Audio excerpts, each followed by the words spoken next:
जय श्री राम जी भक्तों, आज आप सुनेंगे श्री रामचरितमानस जी के अरण्य कांड का 21 नंबर का दोहा। जैसे कि हर दिन अर्थ के साथ सुनते हैं तो शुरू करते हैं, आप ध्यान से सुनिए। सभा माझ परिव्याकुल बहु प्रकार कहरो, तो ही जियत दस कंधर मोर की असी गति होय। सिया राम।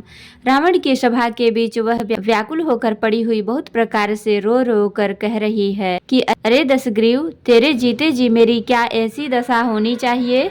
सुनत सभासद उठे अकुलाई, समुझाई गति बाह उठाई।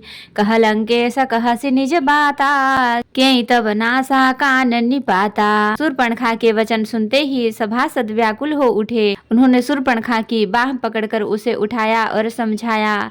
लंकापति रावण ने कहा, अपनी बात तो बता, किसने तेरे नाक कान काट लिए। अवध नृपति दशरथ के जाए, पुरुष सिंह बन खेलने आए। समुझि परी मोहि उनका करनी, रहित निशाचर करिहहि धरनी। वह बोली, अयोध्या के राजा दशरथ के पुत्र जो पुरुषों में सिंह के समान हैं, वन में शिकार खेलने आए हैं। मुझे उनकी करनी ऐसी समझ पड़ी है कि वो पृथ्वी को राक्षसों से रहित कर देंगे।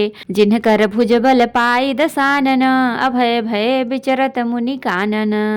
देखत बालक काल समाना, परम धीर धन्वी गुण नाना। इनके भुजाओं का बल पाकर हे दशमुख, मुनि लोग वन में निर्भय होकर विचरने लगे हैं। वे देखने में तो बालक हैं, पर हैं काल के समान। वे परम धीर, श्रेष्ठ धनुर्धर और अनेकों गुणों से युक्त हैं। अतुलित बल प्रताप दो भ्राता, खल बधरथ सुर मुनि सुख दाता। शोभा धाम राम यस नामा, तिन्ह संग नारी एक श्यामा। दोनों भाइयों का बल और प्रताप अतुलनीय है। वे दुष्टों का वध करने में लगे हैं और देवता तथा मुनियों को सुख देने वाले हैं।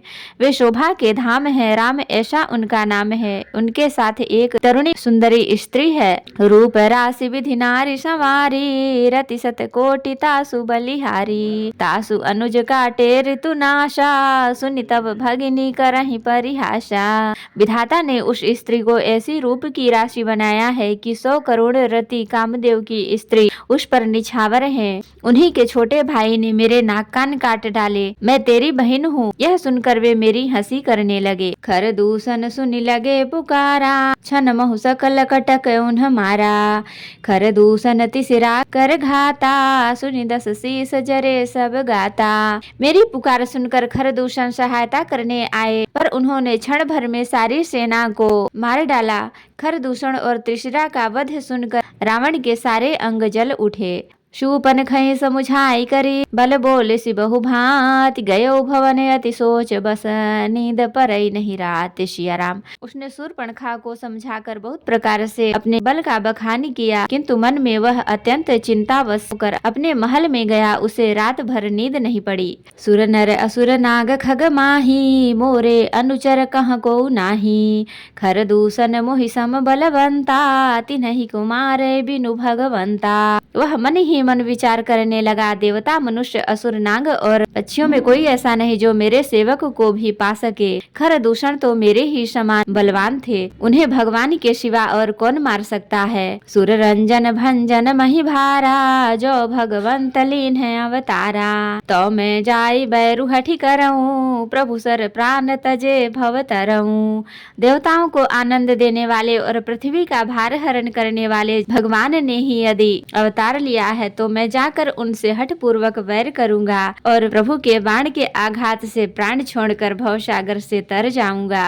होई ही भजन न तामस देहा, मन क्रम वचन मंत्र दृढ़ेहा। जो नर रूप भूप सुत को, हरिहु नारी जी तिरन दो। इस तामस शरीर से भजन तो होगा नहीं, एतेओ मन वचन और कर्म से यही दृढ़ निश्चय है। और यदि वे मनुष्य रूप कोई राजकुमार होंगे तो उन दोनों को रण में जीत कर उनकी स्त्री को हर लूंगा। चला अकेल जान चढ़ी तहवा, बस मारी सिंधु तट जहवा। यहाँ राम जस जुगति बनाई, सुनहु उमा सो कथा सुहाई। यो विचार कर रावण रथ पर चढ़कर अकेला ही वहाँ चला जहाँ समुद्र के तट पर मारीच रहता था। शिव जी कहते हैं कि हे पार्वती, यहाँ श्री रामचंद्र जी ने जैसी युक्ति रची वह सुंदर कथा सुनो। लक्ष्मण गए बनहि जब, लेन मूल फल कंद। जनक सुतासन बोले, बिहसि कृपा सुख ब्रंद। सिया राम। लक्ष्मण जी जब कंदमूल फल लेने के लिए वन में गए तब अकेले में कृपा और सुख के समूह श्री रामचंद्र जी हंसकर जानकी जी से बोले, सुनहु प्रिया व्रत रुचिर सुशीला, मैं कछु कर भी ललित नर लीला, तुम पावक महु करहु निवासा, जौ लगी करहु निशाचर नाशा।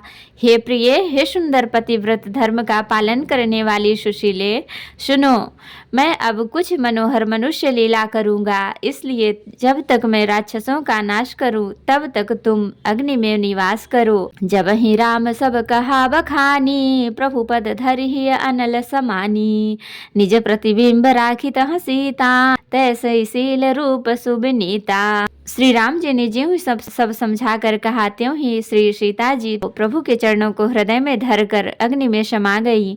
सीता जी ने अपनी ही छाया मूर्ति वहां रख दी, जो उनके जैसी ही शील स्वभाव और रूप वाली तथा वैसी ही विनम्र थी। लक्ष्मण हूँ यह मरमु न जाना, जो कछु चरित रचा भगवाना, दस मुख गयो जहाँ मारीचा, नाई माथ स्वार्थ रत नीचा। भगवान ने जो कुछ लीला रची इस रहस्य को लक्ष्मण जी ने भी नहीं जाना। स्वार्थ परायण और नीच रावण वहां गया जहां मारीच था और उसको सिर नवाया। नवनी नीच कहे अति दुखदाई, जिमे अंकुश धनु उरग बिलाई, भयदायक खल कय प्रिय बानी, जिमे अकाल के कुसुम भवानी। नीच का झुकना नम्रता भी अत्यंत दुखदाई होता है, जैसे अंकुश धनुष सांप और बिल्ली का झुकना है भवानी। दुष्ट की मीठी वाणी भी उसी प्रकार भय देने वाली होती है, जैसे बिना ऋतु के फूल। करी पूजा मारी जतव सादर पूछी बात, कवन हेतु मन व्यग्रयति, अक्सर आयहु तात। सिया राम। तब मारीच ने उसकी पूजा करके आदर पूर्वक बात पूछी है, तात आपका मन किस कारण इतना अधिक व्यग्र है और आप अकेले आए हैं। तो भक्तों, आज के लिए इतना ही। कथा विसर्जन होत है, विदा हूँ हनुमान, राम लखन सीता सहित सदा करहु कल्याण। कहूँ दंडवत प्रभु सन, तुम्हें कहूँ कर जोरी, बार बार रघुनाथ कहीं सुरत करायहु मोरी। नाथ एक बर मांगेहूँ सोई कृपा करि देहु, जन्म जन्म प्रभु पद कमल कबहु घटे जनि नेहु। सियावर रामचंद्र की जय, बोलो बजरंगबली की जय, बोलो सब देवी देवों की जय। तो भक्तों, अगर वीडियो पसंद आई हो तो लाइक करें, शेयर करें, कमेंट करें और सब्सक्राइब भी कर लें, ताकि मेरी हर वीडियो आपको आसानी से मिल सके। जय श्री राम जी। भक्तों, आपका दिन शुभ हो।